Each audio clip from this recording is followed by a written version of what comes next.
નમસ્કાર મિત્રો, દેશ અને દુનિયાના સૌથી મોટા સમાચારમાં આપનું હાર્દિક સ્વાગત છે।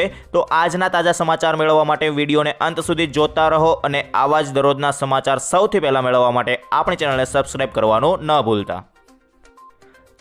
તો મિત્રો, આજના સૌપ્રથમ સમાચાર વિશે જોઈએ તો ચોમાસાને લઈને ભયજનક આગાહી।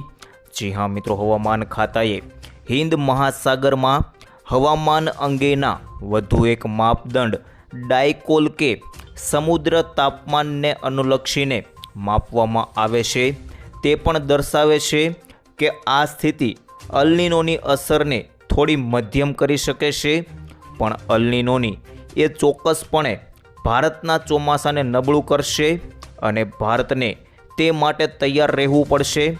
હવામાન ખાતાએ જે આગાહી કરી છે તેમાં અને સ્કાયમેટની આગાહીમાં બહુ મોટો ફરક નથી, પણ ખાસ કરીને ચિંતા એ વાતની છે કે ઈરાન યુદ્ધના કારણે ભારતમાં ફ્યુલથી લઈ ફર્ટિલાઇઝરના પુરવઠા પર અસર પડે છે અને ખાસ કરીને ફર્ટિલાઇઝર એટલે કે મિત્રો ખાતરની સ્થિતિ વધશે તો ચોમાસાની નબળાઈ વધુ અસરકારક બનશે। છેલ્લા 2 દશકામાં જીડીપીમાં કૃષિનો ફાળો 8% જેવો ઘટ્યો છે। અન્ય ક્ષેત્રોમાં વૃદ્ધિ નોંધાઈ છે, તેના કારણે આ ઘટાડો વધુ નજરે ચડે છે, પરંતુ ભારતમાં ગ્રામીણ ક્ષેત્રનું અર્થતંત્ર હજુ મુખ્યત્વે ચોમાસા પર આધારિત છે અને તેમાં કોઈ પણ નબળી સ્થિતિએ ગ્રામીણ આવક અને માંગને અસર કરશે।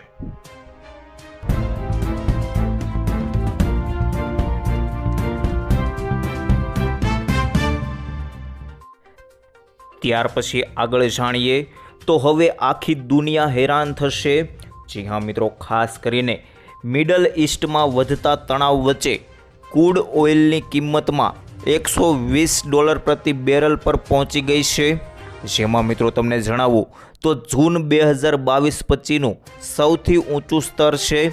અમેરિકા દ્વારા ઈરાનના બંદરો પર સૈન્ય નાકાબંધી ચાલુ રાખવાના ટ્રમ્પના નિવેદનથી તેલ સપ્લાયમાં અનિશ્ચિતતા વધી છે।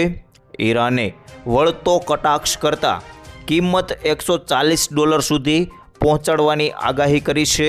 સતત વધી રહેલા આ ભાવ દુનિયા માટે સારા સંકેત નથી। વૈશ્વિક બજારમાં ચિંતાનું મોજું પણ ફરી વળ્યું છે।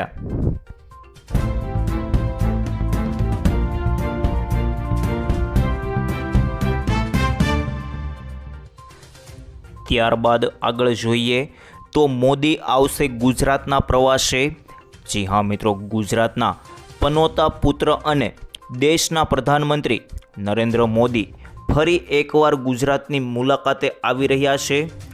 આગામી 11 મેના રોજ પીએમ મોદી સૌરાષ્ટ્ર અને મધ્ય ગુજરાતના વિવિધ કાર્યક્રમોમાં હાજરી આપીને રાજ્યને નવી ભેટ ધરશે। આ પ્રવાસને લઈને વહીવટી તંત્ર દ્વારા તડામાર તૈયારીઓ શરૂ કરી દેવામાં આવી છે।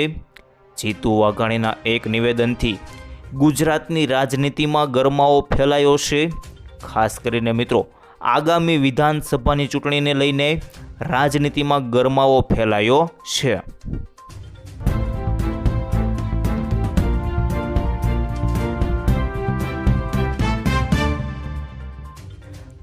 ત્યારબાદ આગળ જાણીએ તો 1 તારીખથી નવા એલપીજીના ગેસના ભાવ। જી હા મિત્રો, ખાસ કરીને છેલ્લા કેટલાક સમયથી આપણે જોઈ રહ્યા છીએ કે 14.2 કિલોના ઘરેલું ગેસ સિલિન્ડરના ભાવમાં વધારો જોવા મળ્યો છે। આની સાથે જ ખાસ કરીને મેટ્રો શહેરોના 19 કિલોના કોમર્શિયલ સિલિન્ડરના ભાવ પણ ટૂંકા ગાળામાં ઘણીવાર વધ્યા છે। આ ફેરફારો પાછળનું મુખ્ય કારણ વૈશ્વિક બજારમાં સપ્લાય પર પડેલું દબાણ છે। મળતા અહેવાલો મુજબ Indian oil corporation, Bharat petroleum અને હિન્દુસ્તાન પેટ્રોલિયમ જેવી મોટી તેલ કંપનીઓ પોતાની હાલની ડિલિવરી સિસ્ટમની સમીક્ષા કરી રહી છે।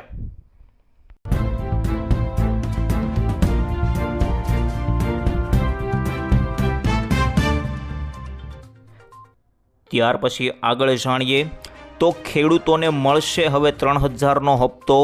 જી હા મિત્રો, પશ્ચિમ બંગાળમાં બીજા તબક્કાના મતદાન પૂર્વે પીએમ નરેન્દ્ર મોદીએ ખેડૂતો માટે મોટી જાહેરાત કરી છે. તેમણે જણાવ્યું કે રાજ્યમાં ભાજપની સરકાર બનતા જ પીએમ કિસાન સન્માન નિધિની રકમમાં વાર્ષિક 6,000 રૂપિયાથી વધારીને 9,000 રૂપિયા કરવામાં આવશે અને આ રકમ સીધી ખેડૂતોના ખાતામાં ટ્રાન્સફર થશે.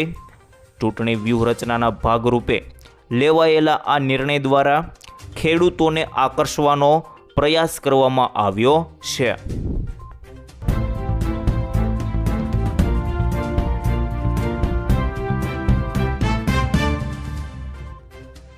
ત્યાર પછી આગળ જોઈએ તો ખેડૂતો 10-20 રૂપિયામાં શું કરે.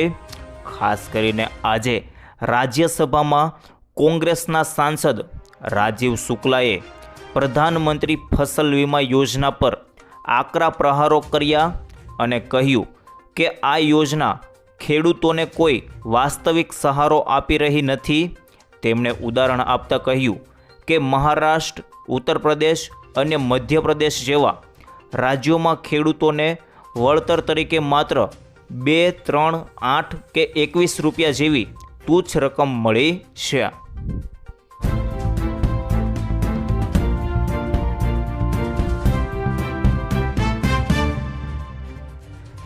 ત્યારબાદ આગળ જોઈએ તો બંગાળ ચૂંટણી પરિણામના એક્ઝિટ પોલ જાહેર.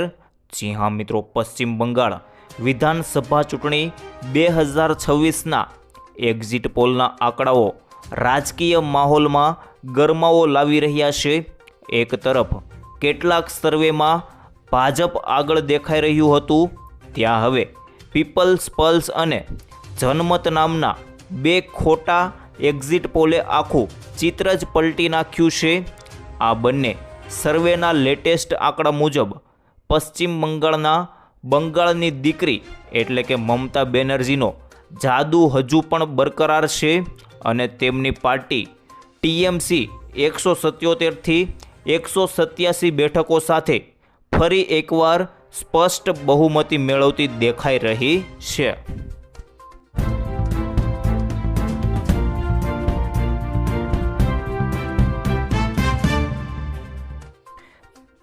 ત્યાર પછી આગળ જાણીએ તો હવે ફરવાનો પ્લાન બનાવી લો.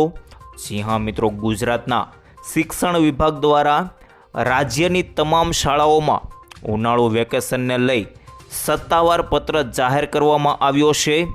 કાળઝાળ ગરમીની શરૂઆત વચ્ચે વિદ્યાર્થીઓ અને વાલીઓ જેની રાહ જોઈ રહ્યા હતા તે વેકેશનની તારીખો હવે સ્પષ્ટ થઈ ગઈ છે, જેમાં 35 દિવસનું વેકેશન જાહેર કરવામાં આવ્યું છે. શિક્ષણ વિભાગના જણાવ્યા અનુસાર આગામી 4 મેથી રાજ્યની તમામ શાળાઓમાં ઉનાળુ વેકેશનનો પ્રારંભ થશે. આ વેકેશન કુલ 35 દિવસનું રહેશે, જેનો લાભ લાખો વિદ્યાર્થીઓ અને શિક્ષકોને મળશે. વેકેશન દરમિયાન શૈક્ષણિક કાર્ય સંપૂર્ણપણે બંધ રહેશે. ત્યારબાદ મિત્રો શાળાઓ ક્યારે ખુલશે? તો વેકેશન પૂર્ણ થયા બાદ 8 જૂનથી રાજ્યમાં નવા શૈક્ષણિક સત્રનો પ્રારંભ થશે.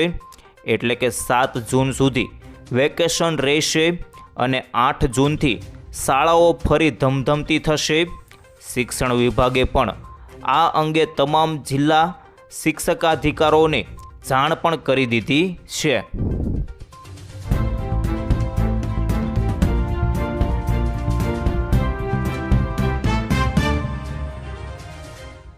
ત્યાર પછી આગળ જોઈએ તો ખાતરને લઈને ખેડૂતોની ચિંતા વધી.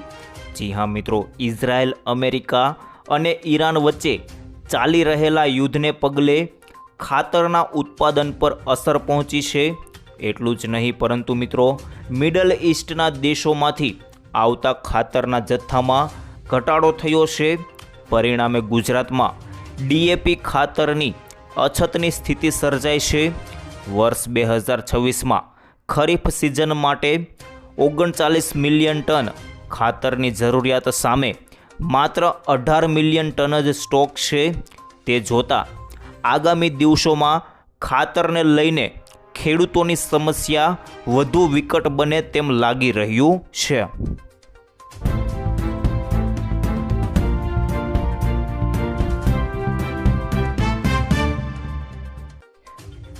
ત્યારબાદ આગળ જાણીએ તો વરસાદ અંગે નવી આગાહી જાહેર.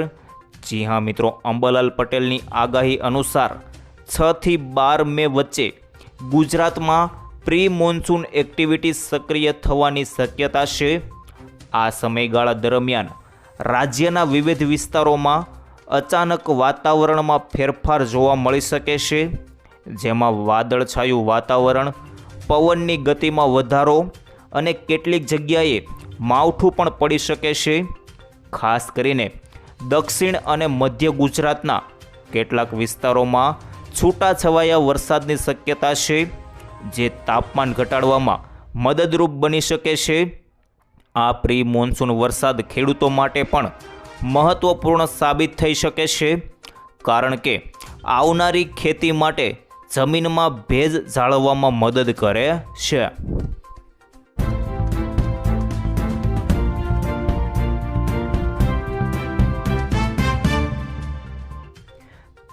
ત્યાર પછી આગળ જોઈએ તો મેંગો ફેસ્ટિવલ તૈયાર રહેજો. જી હા મિત્રો, કેરીના રશિયાઓ માટે ખાસ કરીને મોટા સમાચાર છે. સુરતવાસીઓ માટે સ્વાદિષ્ટ અને શુદ્ધ કેરી ખાવાની સારી તક આવી છે.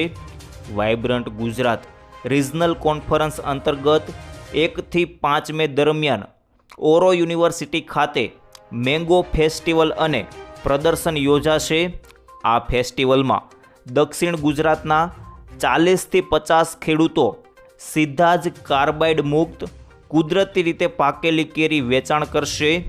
વચેટિયા વગર યોગ્ય ભાવે ખરીદીની સુવિધા મળશે, જેની અંદર દેશી વિદેશી વિવિધ જાતોની કેરીઓનું પ્રદર્શન પણ થશે.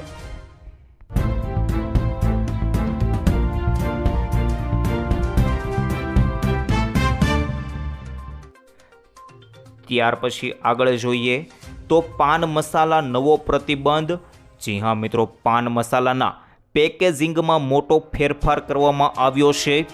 સરકારે પર્યાવરણની જાળવણી માટે પાન મસાલા અને ગુટખાના પ્લાસ્ટિક પાઉચ પર પ્રતિબંધની તૈયારી શરૂ કરી છે. FSSAI દ્વારા જાહેર કરાયેલા 2026ના નવા ડ્રાફ્ટ મુજબ હવે પ્લાસ્ટિક, PVC કે એલ્યુમિનિયમ ફોઇલનો ઉપયોગ કરી શકાશે નહીં. તેને બદલે પેપર, ટીન કે કાચના ડબ્બા જેવા પર્યાવરણલક્ષી વિકલ્પો અપનાવવા પડશે.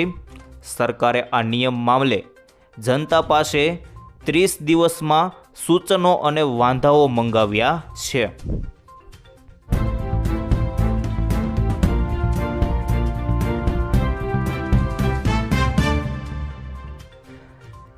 ત્યારબાદ આગળ જોઈએ તો SBI બેંકમાં ખાતું છે તો ખુશ ખબર. જી હા મિત્રો, સ્ટેટ બેંક ઓફ ઇન્ડિયાએ ગ્રાહકોની સુવિધા માટે ડોર સ્ટેપ બેન્કિંગ સુવિધાઓને વધુ સરળ બનાવી દીધી છે. હવે ગ્રાહકો ઘરે બેઠા જ ફંડ ટ્રાન્સફર, કેશ ઉપાડ, account statement, digital life certificate જેવા મહત્ત્વના કામ કરી શકે છે. આ સેવા PSB એલાયન્સ દ્વારા આપવામાં આવી રહી છે. સિનિયર સિટીઝન્સ માટે આ સેવા સંપૂર્ણ મફત છે.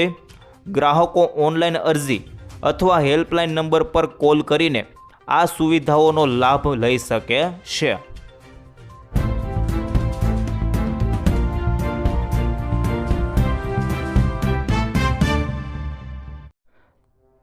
ત્યારબાદ આગળ જાણીએ તો આધાર કાર્ડમાં નવું અપડેટ.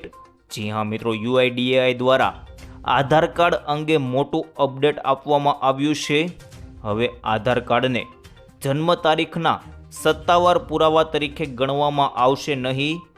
UIDAIના જણાવ્યા અનુસાર જન્મ તારીખ સાબિત કરવા માટે હવે જન્મ પ્રમાણપત્ર, 10માની માર્કશીટ અથવા પાસપોર્ટ જેવા દસ્તાવેજોનો જ ઉપયોગ કરવો પડશે. જો કે આ નિયમ જૂનો છે, પરંતુ હવે તેને વધુ સ્પષ્ટતા સાથે લાગુ કરવામાં આવ્યો છે.